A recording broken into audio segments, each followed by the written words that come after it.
Good morning, everyone. Bonjour tout le monde. Bonjour. Yesterday marked the latest in President Trump's unprecedented series of U.S. tariffs that are designed to reshape the international trading system. The ambition of these measures is enormous. The effects on the global economy will be monumental. We received confirmation that the latest reciprocal tariffs will not be imposed on Canada.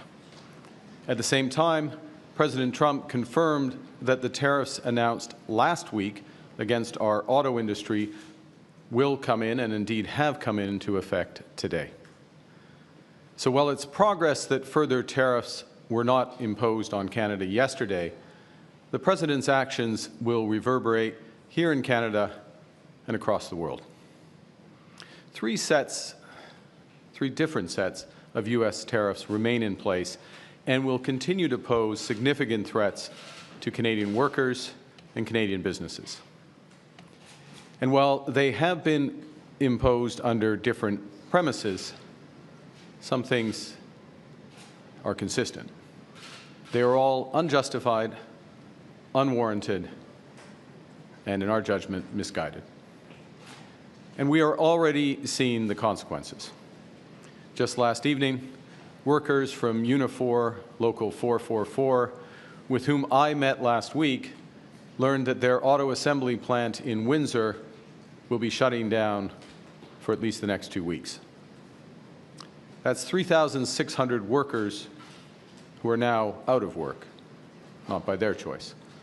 Workers who now worry how they're going to put food on the table and pay their bills. I and my government stand in solidarity with those workers in Windsor and all those workers hurt by President Trump's tariffs. And that's why we committed from the very start that all, and I repeat, all of our tariff proceeds will go to protect workers affected by the tariffs. Les premiers tarifs ont été annoncés en février. Après une brève pause, ils ont été remis en place en mars. Selon l'administration Trump, ils ont été mis en place en réponse au trafic de fentanyl qui aurait lieu à notre frontière commune. Pourtant, 0,20% du fentanyl qui entre aux États-Unis vient du Canada. Et malgré ce fait, le gouvernement précédent a agi dès décembre avec un plan frontalier robuste d'1,3 milliard de dollars. 1,3 milliard de dollars. Un plan qui implique de nouveaux outils pour nos forces policières, des hélicoptères, des drones et des équipes canines pour détecter et empêcher le trafic de fentanyl et des produits chimiques utilisés pour produire cette drogue. That plan is working. As U.S. Customs and Border Protection themselves have acknowledged, there was a 97% drop in fentanyl seized at our shared border in January compared to December. In fact, Canada was not mentioned once in the United States annual report that lists the biggest threat to that country. Just last night, the U.S. Senate made it clear that these tariffs are a mistake. The Senate voted to repeal them in a symbolic but important assertion of both fact and solidarity. The second set of U.S. tariffs were imposed in March on steel and aluminum imports from around the world, including Canada. Canada has long been the United States' main supplier of these materials that are vital to building Americans' homes, their cars, their bridges, their consumer goods, and so much more. These materials are vital to powering America's economy. The President pursued similar tariffs on steel and aluminum during his first term, a process which led to thousands of lost jobs in America. Then, as now, those tariffs were in clear violation of trading agreements. Today it's CUSMA, an agreement that the President himself negotiated and promoted during his first term. An agreement that we in Canada have upheld in good faith. Last week, the President and his administration announced their third set of tariffs, this time against auto imports primarily from Mexico and Canada. In the year I was born, Canada and the United States signed the Auto Pact, an agreement that ended auto tariffs between our nations and began a 60-year period, you can guess my age, a 60-year period of close cooperation, partnership, job growth, and prosperity. And that era has now ended unless the United States and Canada can agree on a new comprehensive approach. Yesterday's actions by the U.S. administration, while not specifically targeting Canada, will rupture the global economy and adversely affect global economic growth. The global economy is fundamentally different today than it was yesterday. The system of global trade anchored on the United States that Canada has relied on since the end of the Second World War, a system that, while not perfect, has helped to deliver prosperity for our country for decades, is over. Our old relationship of steadily deepening integration with the United States is over. The 80-year period when the United States embraced the mantle of global economic leadership, when it forged alliances rooted in trust and mutual respect, and championed the free and open exchange of goods and services, is over. Well, this is a tragedy. It is also the new reality. We must respond with both purpose and force. We are a free, sovereign, and ambitious country. We are masters in our own home. Nous sommes maîtres chez nous. Nous contrôlons notre destin. Nous allons tracer notre propre voie. Nous choisissons de nous battre, de protéger et de bâtir. Nous allons nous battre contre ces tarifs jusqu'à ce qu'ils soient annulés. Nous allons protéger nos travailleurs et nos entreprises pendant cette période difficile. Surtout, nous allons bâtir une économie canadienne renouvelée. Nous allons bâtir un Canada fort. We will fight to bring each of these tariffs to an end. We're fighting in courts, challenging that these tariffs have been illegally imposed under U.S. law. We have filed disputes underscoring that they are in violation of our free trade agreement, CUSMA. We have gone to the World Trade Organization because these actions are against international trade law.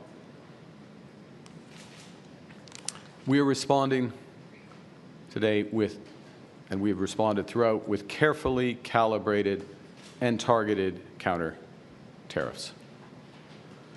Hier, j'ai rencontré mon conseil sur les relations canado-américaines. J'ai tenu une rencontre du comité du Conseil des ministres sur les relations canado-américaines. J'ai aussi convoqué les premiers ministres des provinces et territoires pour la troisième fois en autant de semaines. Nous sommes unis. Nous sommes déterminés. As I told President Trump during our call last week, Canada will respond to the U.S. auto tariffs.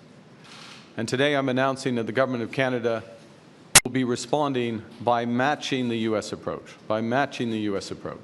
with 25% tariffs on all vehicles imported from the United States that are not compliant with CUSMA, our North American Free Trade Agreement, and on the non-Canadian content of CUSMA-compliant vehicles from the United States as well. Our tariffs, though, unlike the U.S. tariffs, will not affect auto parts because we know the benefits of our integrated production system. And they will also not affect vehicle content from Mexico, who is respecting the CUSMA agreement. And as well, we are developing a framework for auto producers in Canada to get relief from these counter tariffs as long as they maintain their production and investment in our country. Importantly, every single dollar raised from those counter tariffs, our counter tariffs, which could reach around $8 billion before remission, will go directly to our auto workers and the companies affected by those tariffs.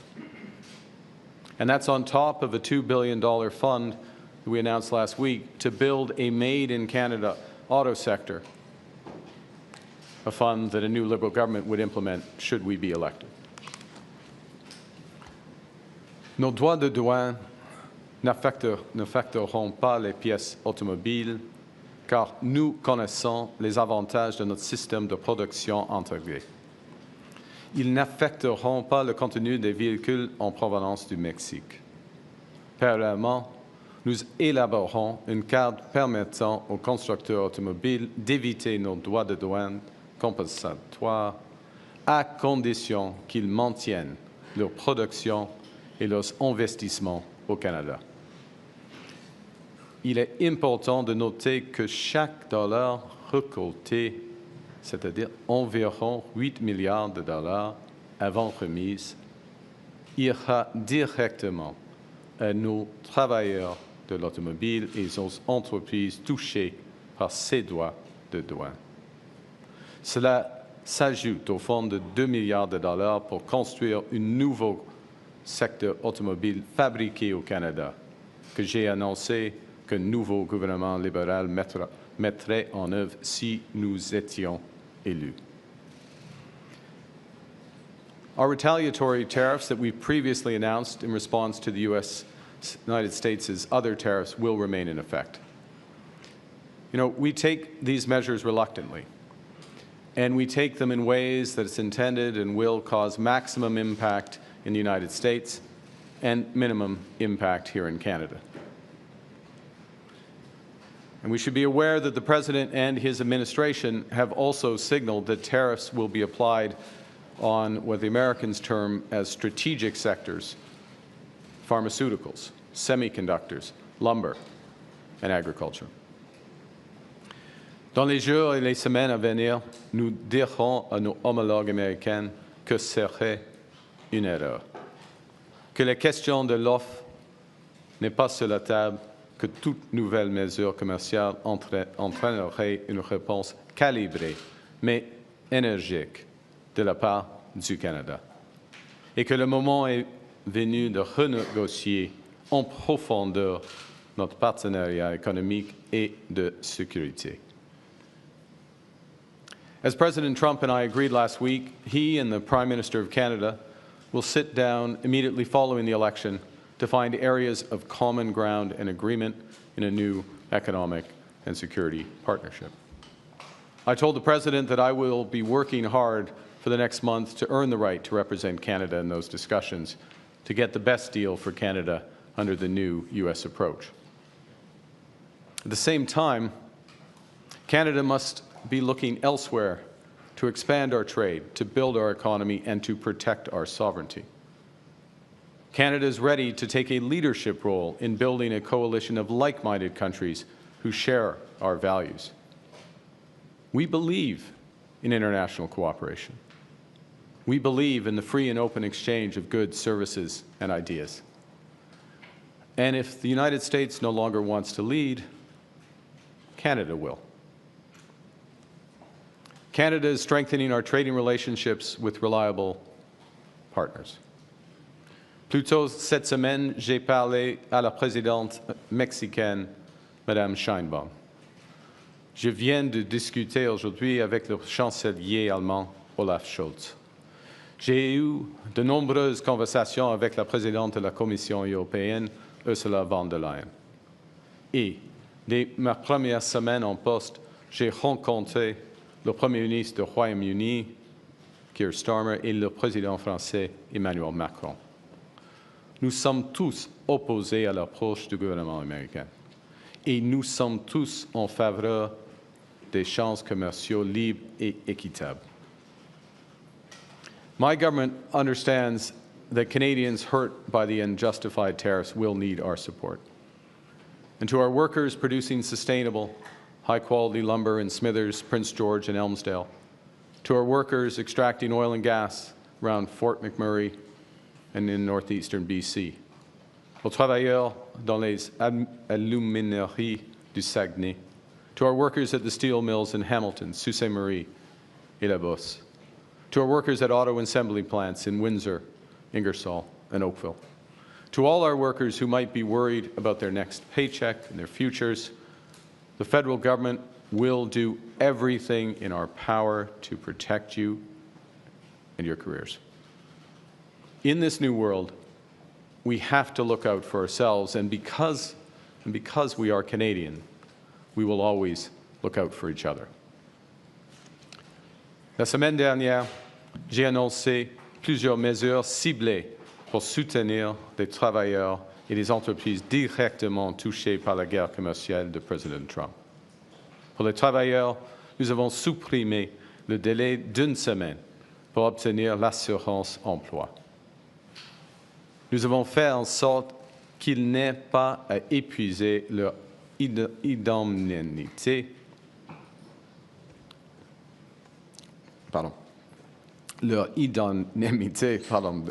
de part avant de toucher l'assurance emploi, et nous avons facilité l'accès à l'assurance emploi.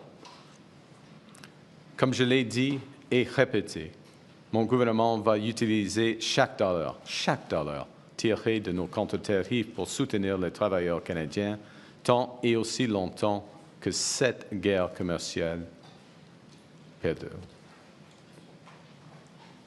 Nous allons aussi appuyer les entreprises canadiennes. Nous avons reporté les paiements d'impôts sur le revenu ainsi que les versements de la TPS et de la TVH pour les entreprises. Nous avons mis en place de nouvelles mesures pour leur fournir de liquidités, une aide financière importante qui va aider nos entreprises à braver cette tempête.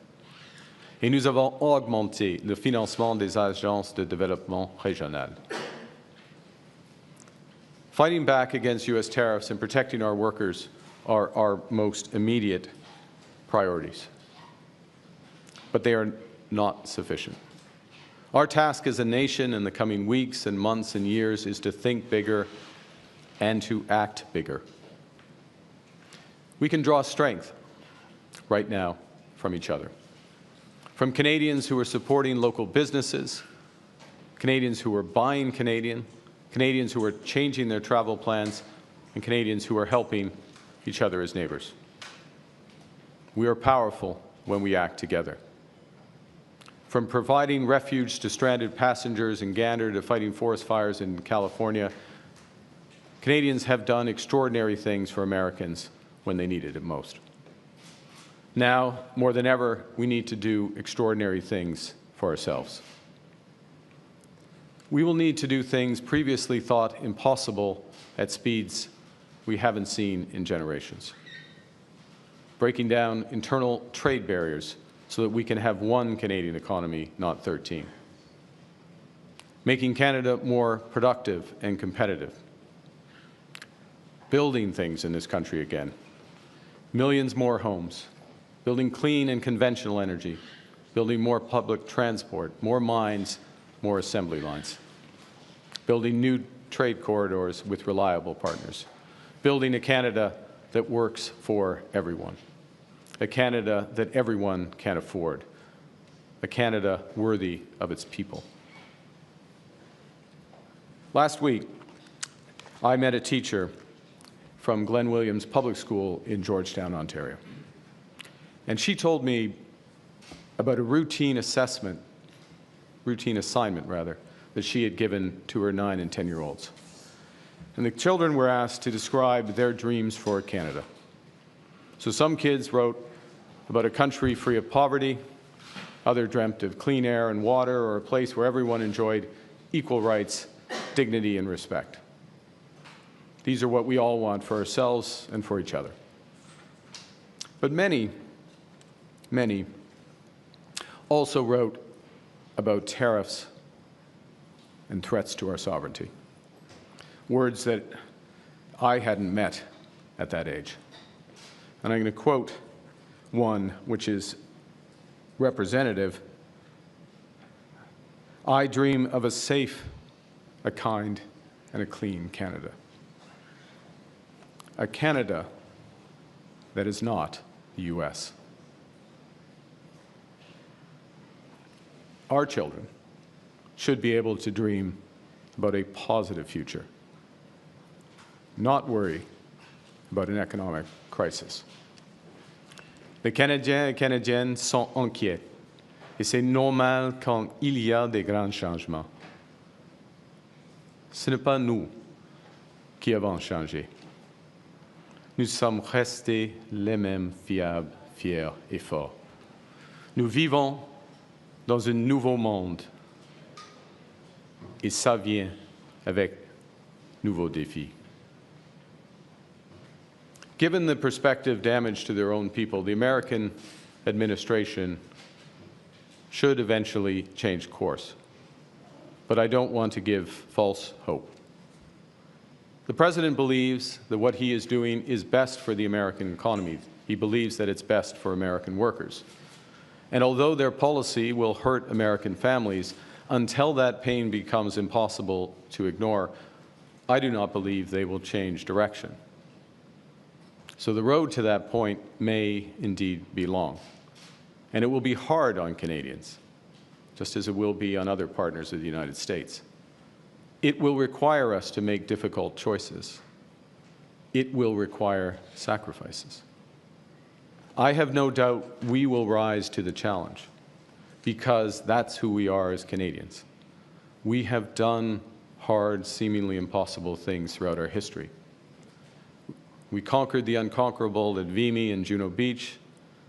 Nous avons bâti un pays qui unit des langues, des cultures et des croyances différentes.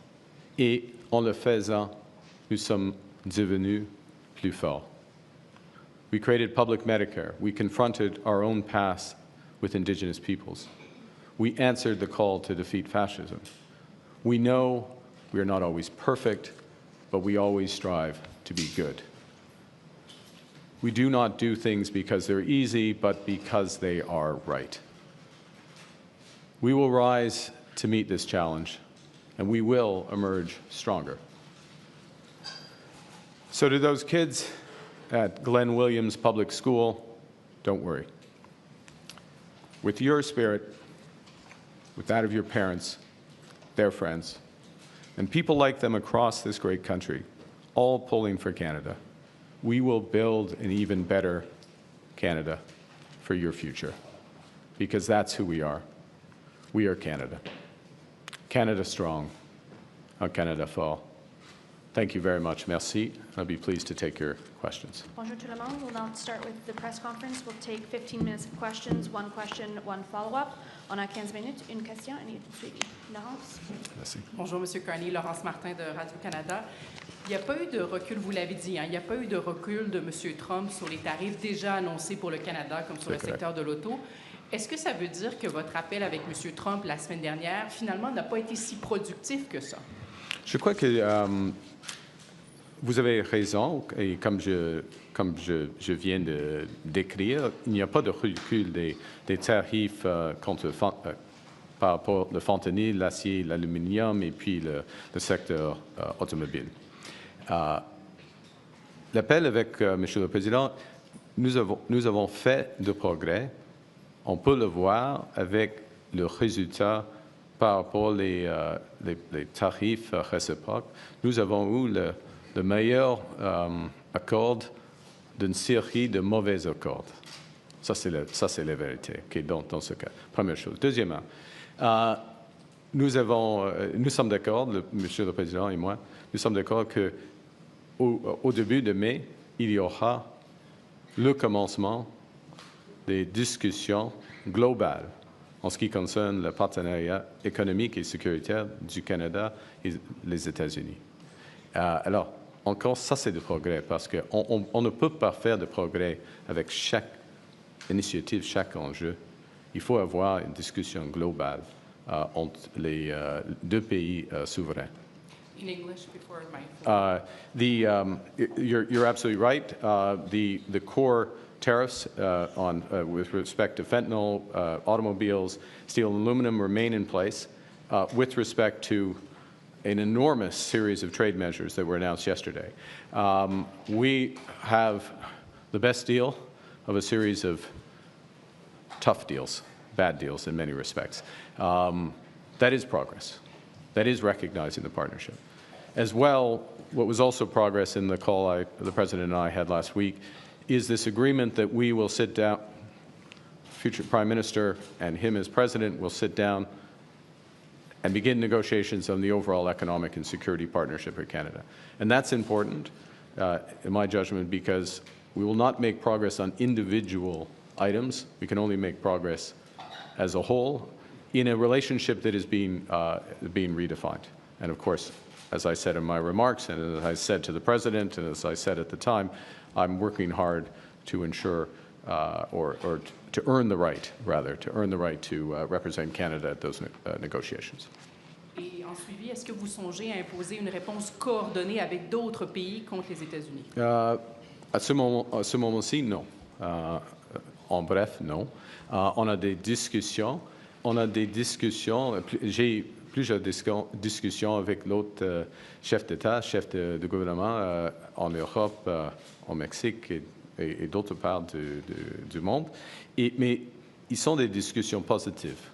Comment on peut augmenter les relations commerciales entre notre pays ou nos juridictions? Ce n'est pas afin d'avoir une réponse négative ou coordonnée par rapport aux États-Unis. OK? Merci. Bonjour, Émilie Bergeron, de la presse canadienne. Votre prédécesseur, Justin Trudeau, avait invité les autres chefs de parti à des rencontres conjointes pour montrer que le Canada est uni, qu'il y a un front uni face à M. Trump. Pourquoi, si vous mettez votre campagne électorale sur pause et que vous êtes dans vos avis de premier ministre et que vous dites que c'est un enjeu non partisan, alors pourquoi vous ne faites pas comme M. Trudeau et vous invitez les autres chefs de parti soit à une rencontre ou à un appel? Les autres chefs du parti sont avisés de notre réponse. En ce qui concerne la coordination canadienne, j'ai plusieurs discussions avec tous les premiers ministres des provinces et territoires en groupe et dans un sens bilatéral, des discussions avec des chefs des syndicats, des chefs, des dirigeants autochtones, des PDG, tout cela. Il y a beaucoup de consultations, coordination. Et nous avons une équipe canadienne par rapport aux États-Unis. Et si je peux dire, la réunion aujourd'hui des premiers ministres était fantastique dans un sens, parce que nous sommes tous alignés. OK. Ça n'a pas vraiment répondu à ma question, mais je vais aller sur un autre sujet, la gestion de l'œuf. Pardon. Vous avez dit que vous voulez protéger la gestion de l'œuf, mais est-ce que vous vous engagez, si vous êtes élu premier ministre du prochain gouvernement, à déposer un projet de loi, comme il y en avait un devant la Chambre des communes au Sénat, pour vraiment l'inscrire dans une loi que la gestion de l'œuf, c'est une ligne rouge, ça ne peut pas faire partie d'une négociation commerciale, puisque le gouvernement précédent, le gouvernement sortant, avait voté pour un tel projet de loi. Donc, est-ce que vous vous engagez à redéposer? OK. On commence avec le fait que c'est un nouveau gouvernement. Il y a des changements. Nouveau premier ministre, nouveau gouvernement. Et en ce qui concerne les négociations avec les États-Unis, dès que le 1er janvier ou le mi-janvier, en effet, quand j'ai commencé ma campagne pour la chefferie libérale, j'ai dit clairement que la gestion de l'œuf, la langue française et la culture ne seront jamais sur la table. Ça, c'est une ligne rouge, une ligne claire. Et nous n'avons pas, par exemple, les discuté, Monsieur le Président et moi, pendant notre appel. Okay? Good morning, Tonda McCharles, Toronto Star. Could you please expand and be specific on what you mean by an economic and security agreement? is that a new CUSMA, or is that some other deal that renegotiates NORAD or some other broader security agreement? So it's, from our perspective, if I may, that there have been so many, I would say from our perspective as government, my personal perspective, also from the perspective of workers, businesses, investors, Canadians, there have been so many violations, outright violations of CUSMA. There's supposed to be, I'll give you one example, one of many examples, but for steel and aluminum, there's an explicit side letter in CUSMA which says that there needs to be 60-day consultations for any changes. That obviously was not the case. There are many other examples of this. There have been so many of these violations that there is a need to have a renegotiation and a reaffirmation of which elements of the commercial relationship, the trading relationship, stand. Now, they may change, given the objectives of the United States. They may change, given, in fact, I think they will change from our perspective as well, in terms of what we need to do that's best for Canada, given the new U.S. position on so many things. As well, it is sensible, in my judgment, that we also discuss defense and security partnership. We have a long-standing defense and security partnership. Some of that partnership is for security, but it's also a commercial relationship. And we want to make sure that commercial relationship works for Canada. I will observe that 80%, 80 cents on every dollar that we spend on military equipment in its broadest sense goes to the United States. In the current stance of the relationship, that doesn't make sense. So we want to sit down and have everything on the table and have that discussion, everything on the table within commercial, subject to my previous response to the last question. So I understand that not to be all balled up in one agreement, separate agreements, but in the future negotiation then, I want to understand what you take from President Trump's 12% reciprocal tariff, sort of that he has hanging over Canada, even if he lifts the border tariffs you call unjustified. So I think there are several things, if I may, and it's hard to predict all elements of this. But there's certain sectors in the North American economy, the Canadian-U.S. economy, that fundamentally rely on the integration in those sectors. There's no better example of this than in autos, where it literally has been built up over my entire lifetime. And that the competitive threat in North America is from Asia, not within North America. And it will become our judgment, and the judgment, I would say, of virtually everybody who works in the auto industry, virtually everyone, not everyone, not the UAW apparently, but I think they're going to find out, that this is going to damage the U.S. auto industry as well as the Canadian auto industry. And it's going to damage the industry relative to competition from Asia.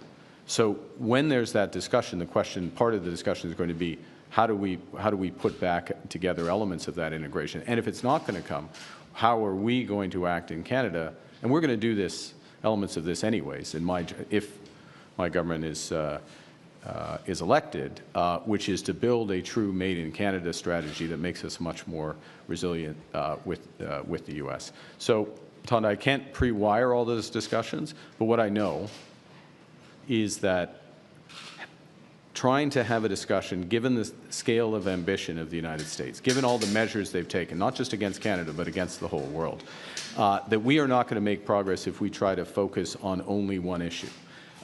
We need to reset the overall relationship. We need to set the boundaries around that, where we're going to work together, reestablish confidence, first and foremost for Canadian workers and their families, so that they know where their careers are, where their jobs are, and then more broadly for investors in business.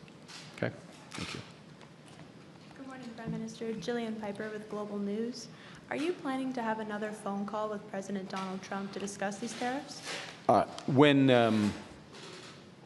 If it's appropriate, we will. We agreed that we would, when we last spoke, that we would talk as needed over the coming weeks. So it may happen. There's not one scheduled. And as I said, I'll just reiterate, when we spoke, I did advise the President that we would be retaliating against the auto tariffs. We were going to wait to see what happened with these reciprocal tariffs that were announced yesterday. We have taken a very focused, calibrated response, balanced response, one that creates incentives for the automakers. So as appropriate, we will speak. I'm very conscious, we're very conscious that there are additional measures likely to come in other sectors, including forest products, pharmaceuticals, and others. You said previously that the relationship that Canada had with the United States is now over. Is the U.S. still our ally? The U.S. Absolutely. Look, the U.S. is absolutely our ally. It's our ally in security and defense partnerships. It's our most important security ally. For example, it's still, even with these tariffs, the largest trading partners. The point I made last week, the point I made again today, is part of what our relationship has been based on, though, has been a degree of integration between our economies, our trade becoming closer and closer together. That is over. I mean, we saw that that was ending a while ago. It's now emphatic. I think the world is learning that that is over. That creates real challenges for us. We're not sugarcoating it. We're absolutely clear about that. It also, though, creates an enormous opportunity for a country like Canada, which has virtually everything that the world wants, has a lot of things that the U.S. wants, and they're going to find out how much they want it with these tariffs. So we have virtually everything the world wants.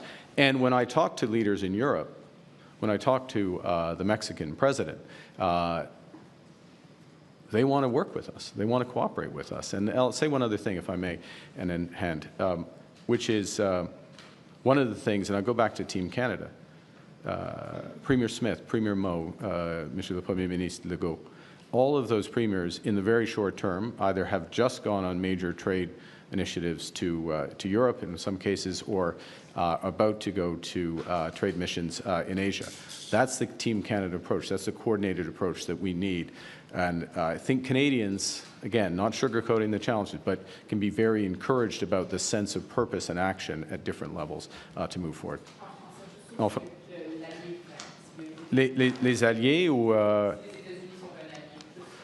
oui, les États-Unis, bien sûr, les États-Unis est encore un allié du Canada. Les États-Unis, c'est notre allié la plus importante en ce qui concerne les matières de sécurité et de la défense, par exemple. Mais le monde change. OK. Ashley, please. Ashley Burke, CBC News. Good morning. You have talked about this, the old relationship when it comes to the tight military and security cooperation being over. So what exactly are you picturing, and what does that mean for NORAD? Well, first and foremost, what I've emphasized has been the commercial relationship, the trading relationship, and the direction of that relationship. It was only a few months ago that many responded to the initial U.S. tariffs and discussions of tariffs by saying, this was not me, to be clear, but some prominent Canadians said, well, we should have a customs union with the United States. We should become closer to the United States. It's clear that that strategy has tremendous risks, would be misguided, in my view, and misguided and create tremendous risks. There may be certain sectors where that's the case, but as an overall approach, that view, that relationship's over. As I just said, our military and security relationship is still, with the United States, is still our most important one, without question.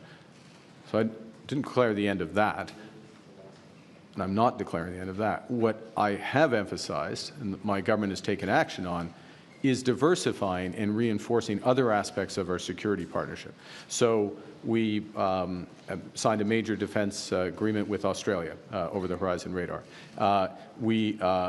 My trips to Paris and London were partly about deepening our security partnerships with those countries. We're looking on diversification in terms of maritime procurement and other aspects of procurement. We're reviewing the F-35 fighters to make sure that that's the right approach for the country going forward, given the other considerations. Last question. Yeah. You've talked about how long and hard the road could be for Canadians if Mr. Trump keeps these tariffs in place. How long and hard, and is Canada headed towards a recession? Well, look,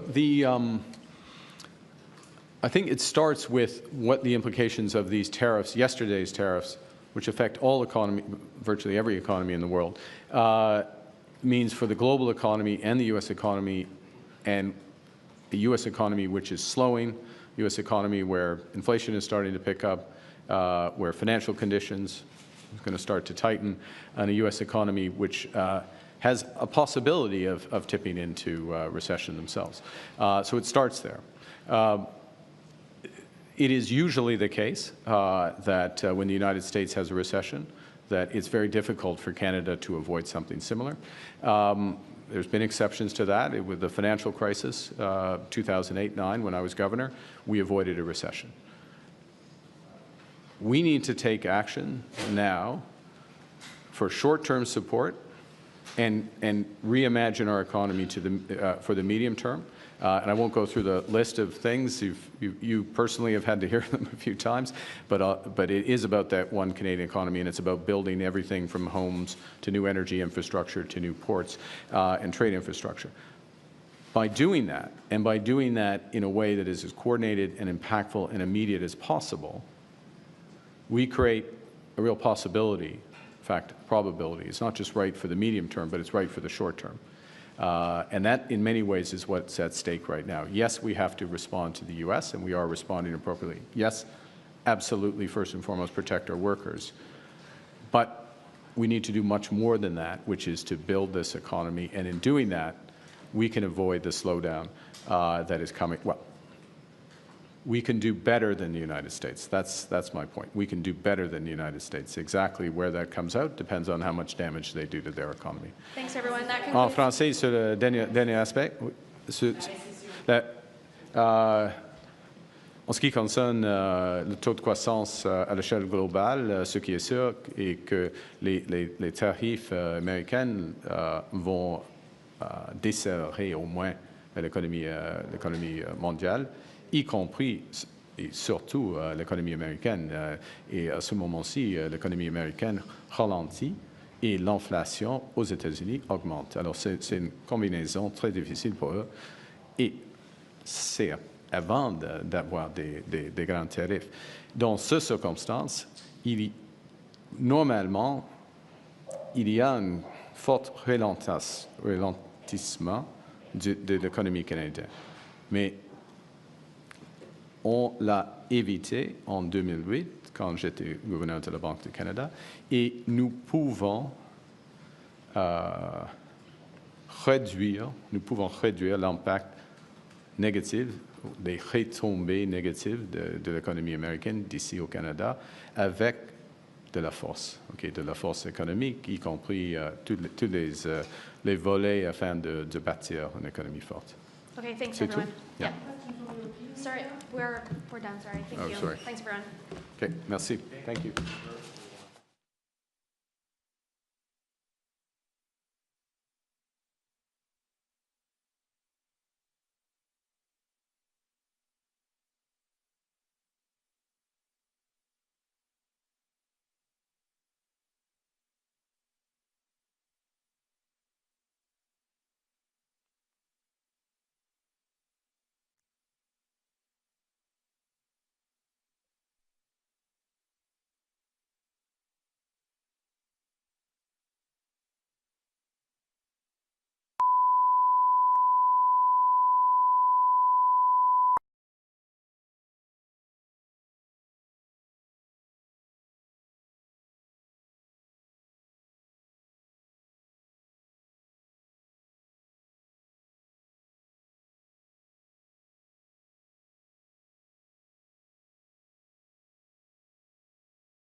Good morning, everyone. Bonjour tout le monde. Bonjour. Yesterday marked the latest in President Trump's unprecedented series of U.S. tariffs that are designed to reshape the international trading system. The ambition of these measures is enormous. The effects on the global economy will be monumental. We received confirmation that the latest reciprocal tariffs will not be imposed on Canada. At the same time, President Trump confirmed that the tariffs announced last week against our auto industry will come in, and indeed have come into effect today. So while it's progress that further tariffs were not imposed on Canada yesterday, the President's actions will reverberate here in Canada and across the world. Three different sets of U.S. tariffs will continue to pose significant threats to Canadian workers and Canadian businesses. And while they have been imposed under different premises, some things are consistent. They are all unjustified, and we are already seeing the consequences.